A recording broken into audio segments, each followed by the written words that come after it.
Hello everyone, मैं रिंकू चतुर्वेदी स्वागत करती हूँ आपका आपके अपने यूट्यूब चैनल गुरुकुल पर।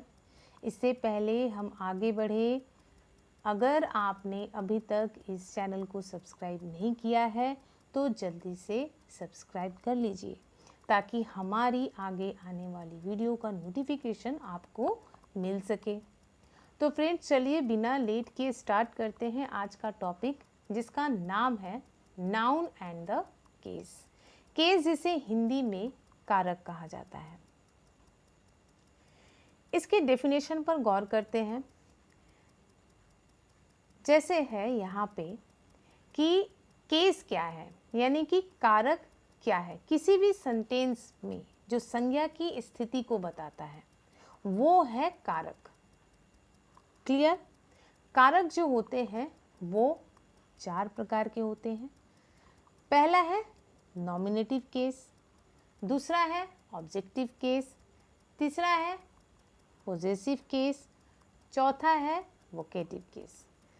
ऑब्जेक्टिव केस जो होता है वो 2 प्रकार के होता है। एक होता है एक्यूजेटिव केस और दूसरा है डेटिव केस।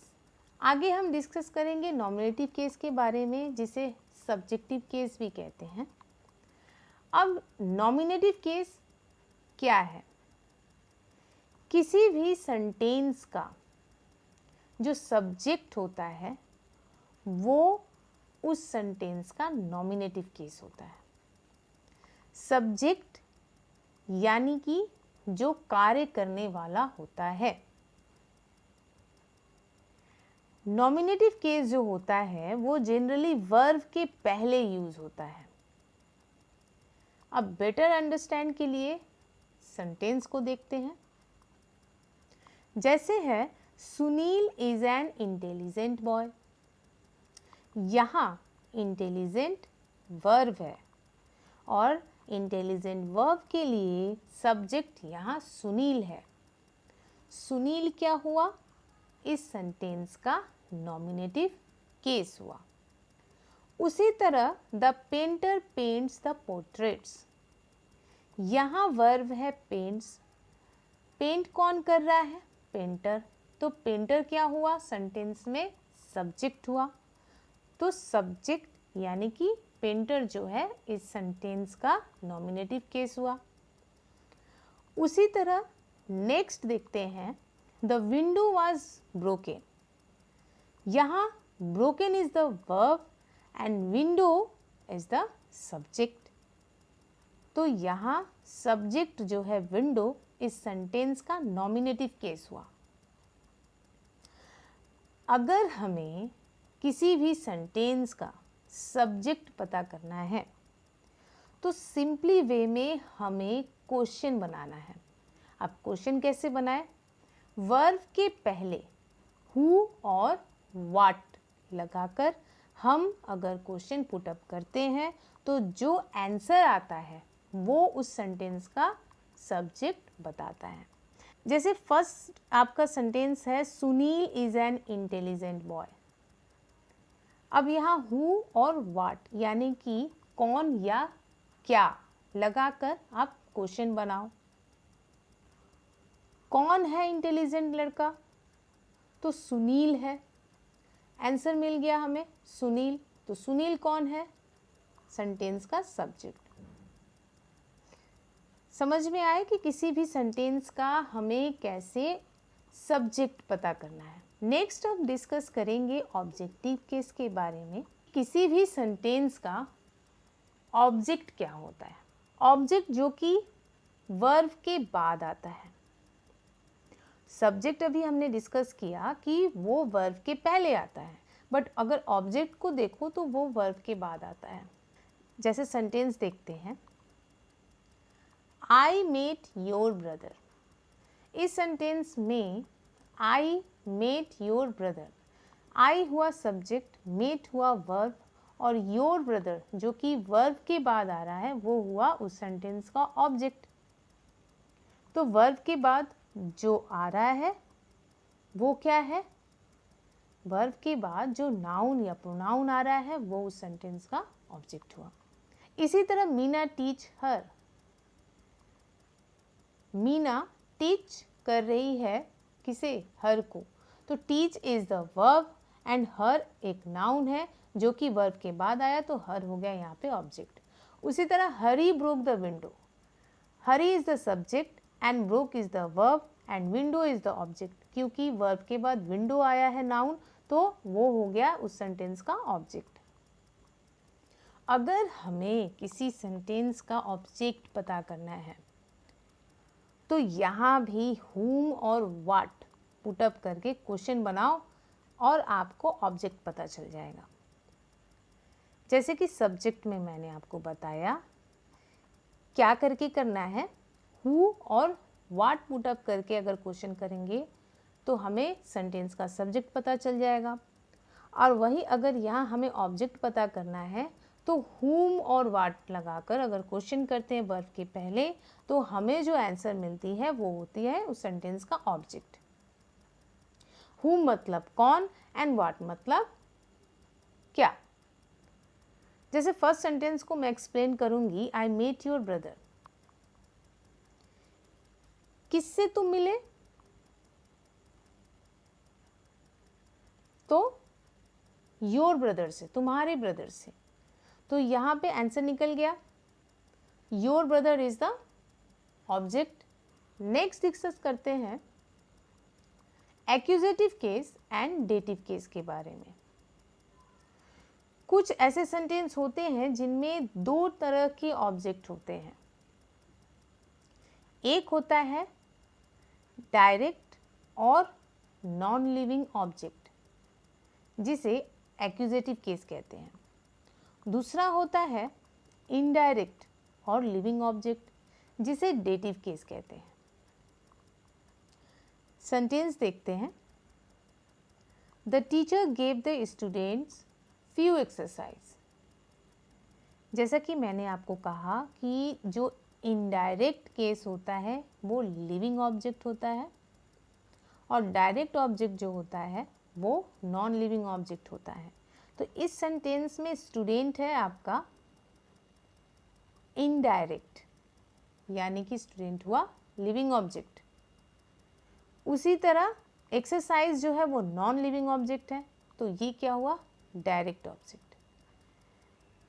नेक्स्ट सेंटेंस देखते हैं, गेट हर अ बुक। यहाँ हर जो कि एक नाउन है, लिविंग ऑब्जेक्ट हुआ। बुक ये भी नाउन है बट ये एक नॉन लिविंग हुआ, तो हर हुआ इनडायरेक्ट एंड बुक हुआ डायरेक्ट। अगर हमें किसी भी सेंटेंस का डायरेक्ट और इनडायरेक्ट ऑब्जेक्ट पता करना है तो उसके लिए हमें व्हाट और whom पुटअप करके क्वेश्चन बनाना पड़ेगा। अगर व्हाट वर्ब के पहले ऐड करके क्वेश्चन बनाते हो तो आप सेंटेंस का डायरेक्ट ऑब्जेक्ट पता कर सकते हो, और वही अगर वर्ब के पहले whom ऐड करते हो तो वो वर्ब का इनडायरेक्ट ऑब्जेक्ट पता करते हो। जैसे the teacher give the students few exercises जो लिखा हुआ है, उसमें अगर आप क्या करके क्वेश्चन बना रहे हो वर्ब के पहले, तो आपका डायरेक्ट ऑब्जेक्ट पता चल जाएगा। डायरेक्ट ऑब्जेक्ट जो कि नॉन लिविंग ऑब्जेक्ट है। जैसे कि क्या दिया टीचर ने स्टूडेंट को, तो टीचर ने क्या दिया, टीचर ने एक्सरसाइजेस दी हैं, फ्यू एक्सरसाइजेस दी हैं।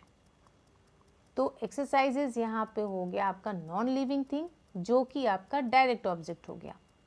उसी तरह whom मतलब कौन लगाओ तो आपका इनडायरेक्ट ऑब्जेक्ट पता चल गया, लिविंग ऑब्जेक्ट पता चल गया।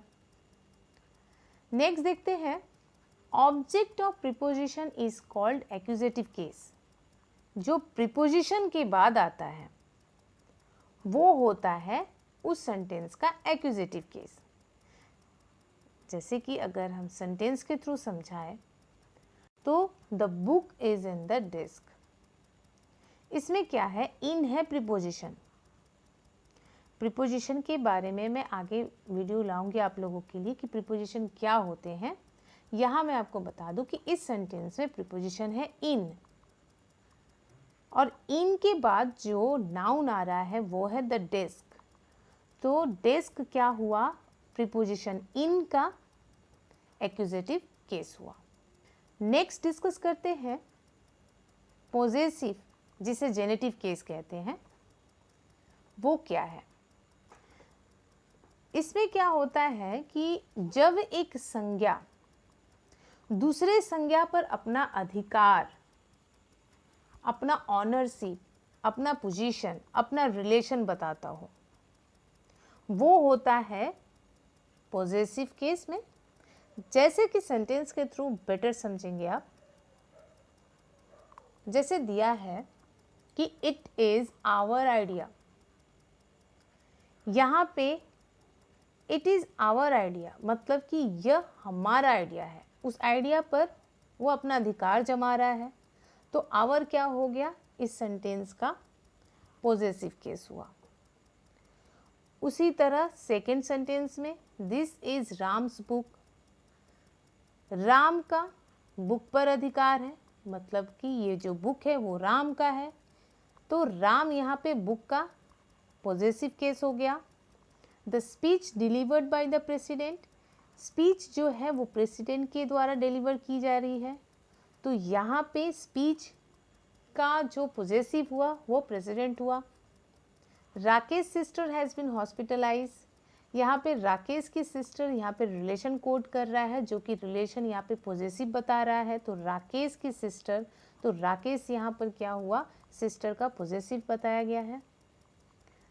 अगर हमें किसी सेंटेंस में पॉजेसिव केस पता करना है तो यहाँ हुज वर्ब के पहले ऐड करते हो तो आपको जो आंसर मिलेगी वो आपका उस सेंटेंस का पॉजेसिव बताता है। जैसे फर्स्ट सेंटेंस को ही लेते हैं, हुज आइडिया, क्वेश्चन मैंने बनाया, हुज ऐड किया और फिर वर्ब ऐड किया, जैसे हुज और वर्ब है यहाँ पे आइडिया, हुज आइडिया, तो आंसर क्या निकला यहाँ पे, it is our idea, our is a possessive case. Next discuss करते हैं वोकेटिव केस के बारे में। इस सेंटेंस में अगर किसी भी नाउन को आप इंडिकेट कर रहे हो तो वो हो जाता है उस सेंटेंस का वोकेटिव केस। जैसे सेंटेंसेस देखते हैं, यू देयर स्टैंड अप, यहां किसे इंडिकेट किया गया है, यू को, तो यू क्या हुआ इस सेंटेंस का वोकेटिव केस हुआ। नेक्स्ट देखते हैं, chairman all the letters are posted 2 days ago, यहाँ इंडिकेशन किसको की जा रही है, चेयरमैन को, तो चेयरमैन को क्या हुआ यहाँ पे, इस सेंटेंस का वोकेटिव केस हुआ। क्लियर गाइस, नेक्स्ट वीडियो में मैं आपके साथ formation and use of possessive case, मतलब किसी भी सेंटेंस का पॉजेसिव केस कैसे बनता है, इसके बारे में डिस्कस करूंगी। सो फ्रेंड्स, इस वीडियो को एंड तक जरूर देखिएगा। सो गाइस, अगर वीडियो आप सबको अच्छी लगी है तो प्लीज़ कमेंट करके ज़रूर बताना और साथ ही साथ वीडियो को लाइक भी कर देना। So guys, thanks for watching my video, bye and take care.